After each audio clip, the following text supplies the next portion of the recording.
Minister's trip to Belgium, to Brussels. He will be co-chairing the 6th round of Pakistan-EU strategic dialogue with the EU High Representative and Vice President Joseph Borrell. Pakistan and EU have a very strong economic relationship. Will it further strengthen it? We will only see with time. More in the following report. Pakistan's diplomatic relations with the European Union have significantly improved over the years, culminating in signing of the landmark Pakistan-EU Strategic Engagement Plan in 2019, which provides comprehensive framework in the roadmap future cooperation. Manifesting Pakistan's close engagement with one of the largest trade and investment partners of Pakistan through structured dialogue, Foreign Minister Shah Mahmood Qureshi is set to embark on a 3-day visit to Brussels. Marking the Foreign Minister's first visit to the European Union capital after signing the agreement in 2019, Foreign Minister Qureshi will co-chair the 6th round of Pakistan-EU strategic dialogue with EU High Representative and Vice President Joseph Borrell. Reportedly, joint efforts in the field of democracy, governance, rule of law and human rights, besides cooperation on human rights issues at international front and the promotion and protection of all fundamental freedoms will be discussed. Another substantial aspect of this visit is Foreign Minister Qureshi's scheduled meeting with NATO Secretary General Jens Stoltenberg to discuss issues of mutual concern, whereby the two sides remained closely engaged with each other on Afghanistan, counter-terrorism and capacity building of military personnel. Recently, European Union's Ambassador Andrula Kaminara stated that bilateral relations between Pakistan and the EU will be further strengthened. EU has been extending financial cooperation for improvement in different sectors in Balochistan and other areas of Pakistan. Underscoring the durable economic engagement with the bloc, Pakistan's exports to the EU member countries have been increasing for the past few years, with the current volume of bilateral trade standing at $10.883 billion, and the economic relations would be strengthened further in the future.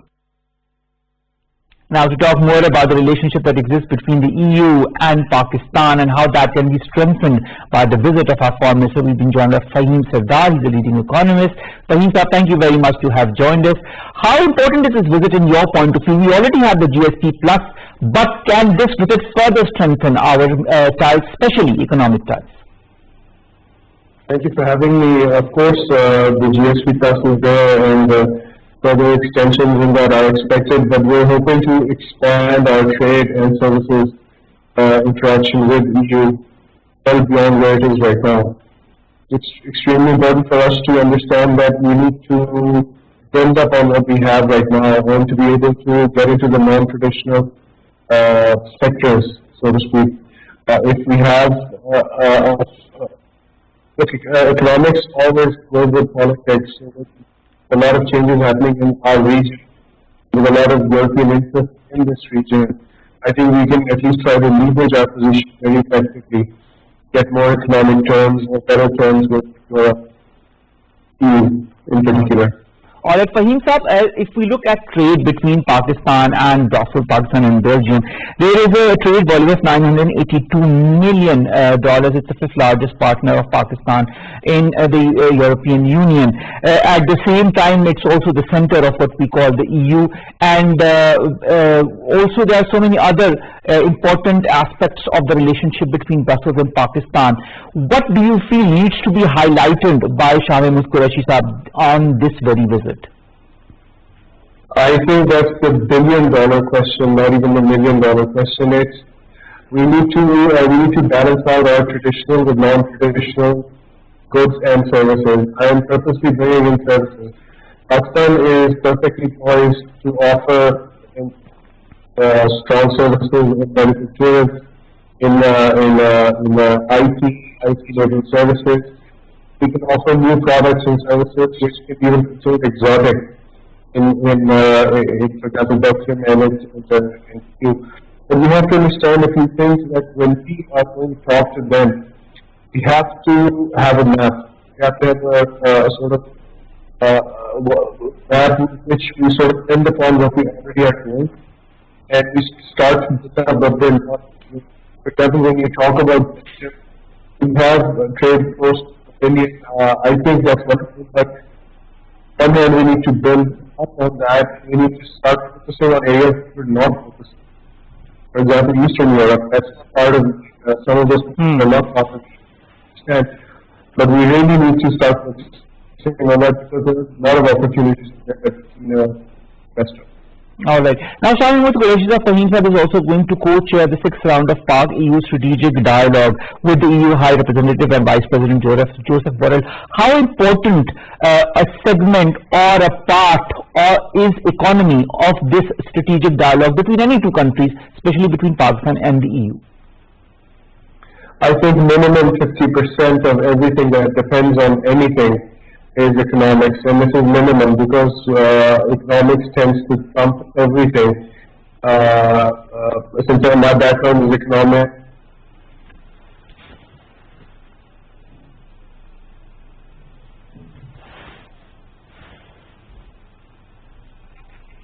All right.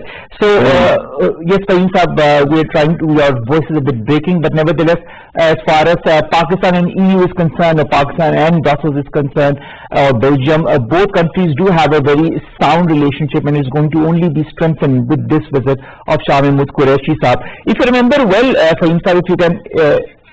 If you can hear me, we have also a second guest who's joined us online. He's Mr. Jawhar Salim, former ambassador, current ambassador to Pakistan to Italy. Jawhar Sahab, thank you very much to have joined us as well. Our foreign minister is about to arrive in Belgium, and of course there is a huge anticipation from the Pakistani side as well as from the EU side as to the dialogue that is going to be held between these two important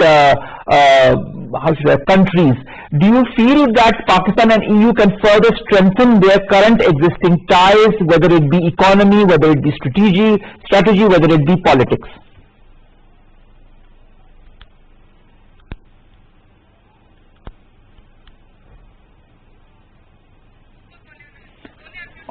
All right, John sir, could you unmute your button because we can't hear you.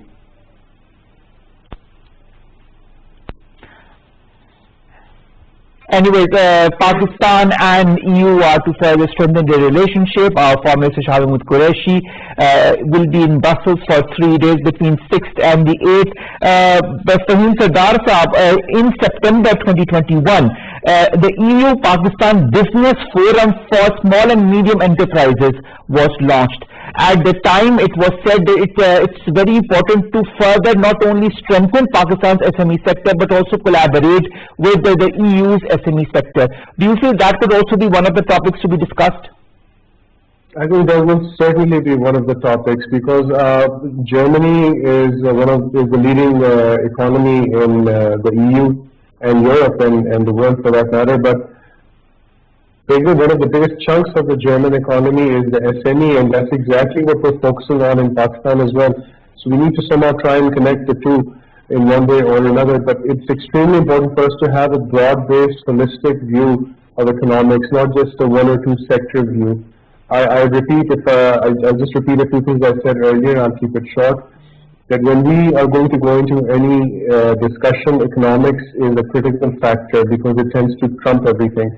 Number two, when we have already developed certain economic links, we have to make sure that those links not only increase, but the non-traditional aspects of trade have to be built up as well, which center on services, IT, medical tourism, and the normal tourism as well.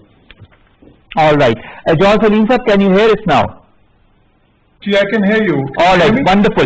Jawhar Salim sir, we had signed with the EU a strategic engagement plan that includes issues of anti-terrorism and climate change. Now, during the 6th round of the strategic dialogue with the EU, what more can we expect to be signed between the two countries?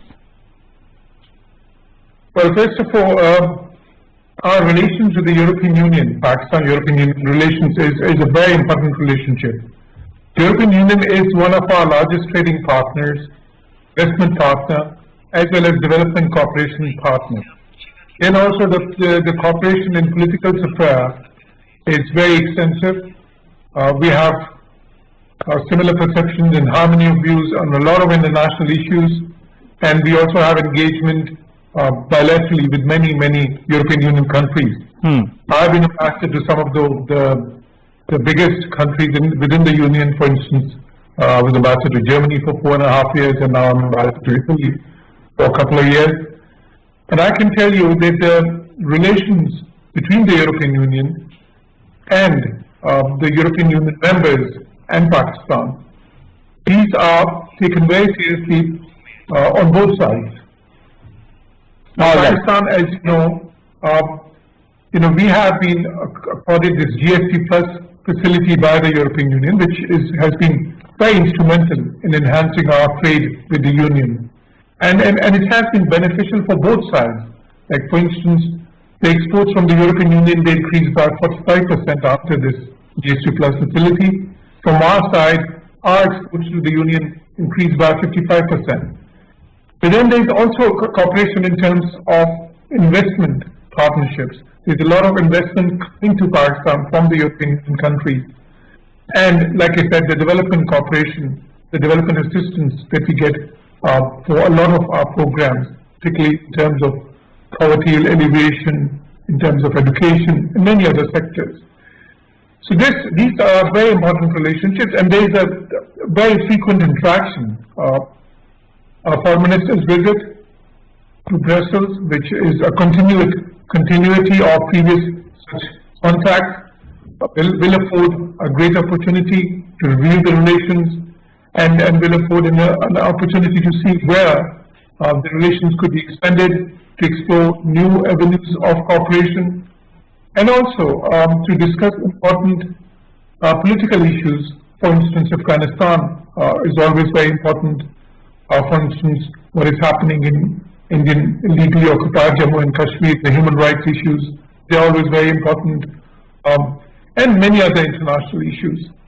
So then we broad-based discussions on all these political issues, economic issues, just concerning Pakistan and European Union, but also Pakistan and some individual European Union members. And I'm sure that, as has been the case before always, these will take place in a very cordial atmosphere, in a very constructive atmosphere, and there's always, these dialogues have been always very fruitful in bringing forward and further strengthening this very important relationship. All right. When you talk of strengthening the relationship between the EU and Pakistan, if we look at trade, it stands at, the mutual trade stands at $10.883 billion US. You, as you see yourself said, have been the ambassador of Pakistan to two important European countries, first Germany, now Italy. How do you feel has the trade strengthened as far as the individual countries are concerned with Pakistan over the last few years? The trade between Pakistan and European Union, and in particular some of the leading European Union members such as Germany, France and Italy, it has gone from strength to strength. And I have to mention it here that this is some of the best trade composition that we have with any of the countries in the world. First of all, what Pakistan exports to these countries is value-added products within the areas of textiles predominantly, but also in terms of leather, sports goods, surgical instruments, many other made-ups. On the other hand, from the European Union, what we get is, from these countries, primarily we get a lot of machinery, textile machines, leather machinery, but also what we get is raw materials for the pharmaceutical industries, for our chemical industries. So I must say that this is a very beneficial. If Pakistan would have similar trade pattern with other trading blocs in the world, with other important trading countries in the world, I would tell you we would not have any balance of trade problems at all. Because with European Union and with the important European Union members like Germany and Italy, we not only have a very balanced trade, a trade with a very good composition, but also a trade which is where the surplus is on our side. The balance of trade favors us. Like when I was in Germany, we were having about $500 million worth of trade surplus every year. Now with Italy, we are also having about $400 million of trade surplus. And then again, this is not the only thing. With these countries, we also get a lot, now more and more we're getting these remittances. From Italy, for instance, this year, the remittances, they would be close to $1 billion. So that's a pretty significant amount. Germany is another big player in terms of remittances. So overall, in economic terms, these are some of the most important relationships that we have in the world with these big economies. All right. And you know that Germany is the fourth largest economy in the world. Italy is the eighth largest economy in the world, because these are some very, very big economies of the world. Of course. And I think, and I see a lot of possibilities of further enhancing this trade relationship.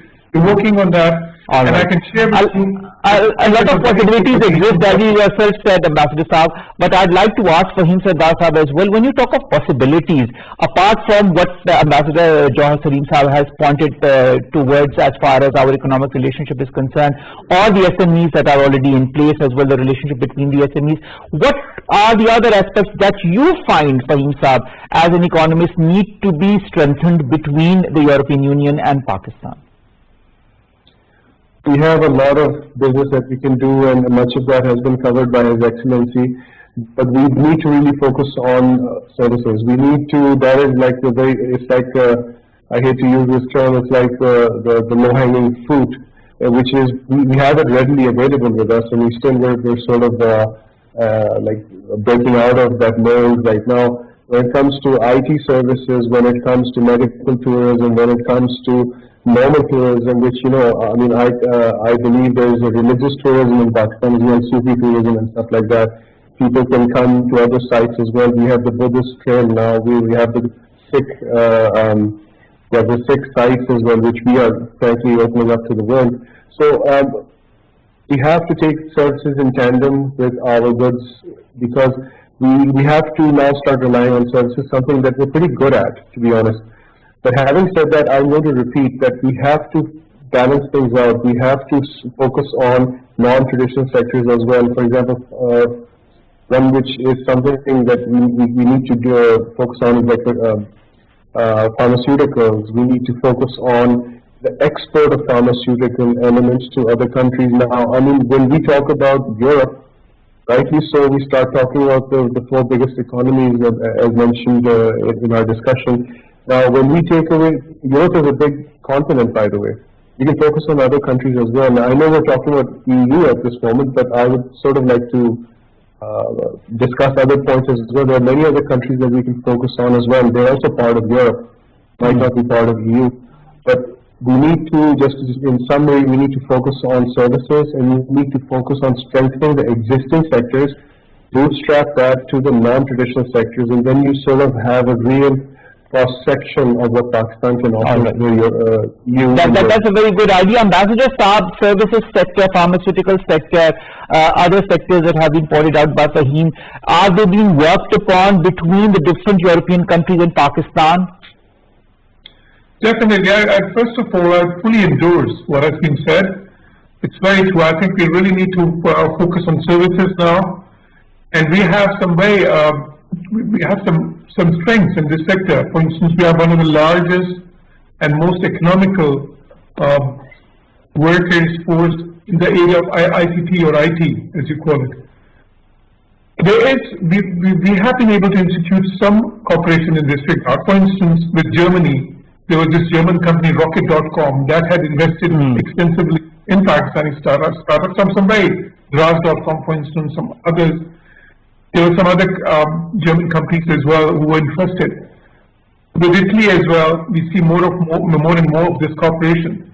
And I totally agree that this is one sector where we have possibilities of unlimited growth, and we should really focus on this sector, on the services, and in particular on these ICT or IT services. Because here, because see, textiles, if we try to grow in textiles, then we'll have to take a market share from other countries, and the environment is pretty competitive. Although we're doing well. In recent quarters, for instance, Pakistan-Italy trade or Pakistan-Germany trade has been going up in terms of our exports to 30-40%. And that's a lot. But still, you know, like, there are limits to this growth. On the other hand, for a sector like IT, you know, the sky is the limit, because, you know, like, if you get into more and more sophisticated segments of the sector, the market of possibilities are just, we're talking about hundreds of billions or even trillions of dollars. We know that some of the big tech companies in the US are now trillion-dollar companies. So definitely, we are working on that. We are trying to project our strengths. We are trying to matchmake the companies in Pakistan with the European companies. But we are still at a stage, still at an embryonic stage in many ways. Although in recent years we have seen that this segment, the export in this segment growing by 30–40% a year. But I think this type of growth can go on for the next 10–15 years, and that will make a very significant change in our trade pattern. All right. Last question. I'd like one simple answer from the both of you, beginning with you, Faheem Saab. Our foreign minister will also be meeting with the NATO Secretary General Jens Stoltenberg. He'll be also be meeting with the European Parliament members and Belgian lawmakers. Do you feel that it is high time to for the European Union also to understand Pakistan's perspectives on regional and national scenarios? And if so, do you feel they do have an open ear to what Pakistan has to say?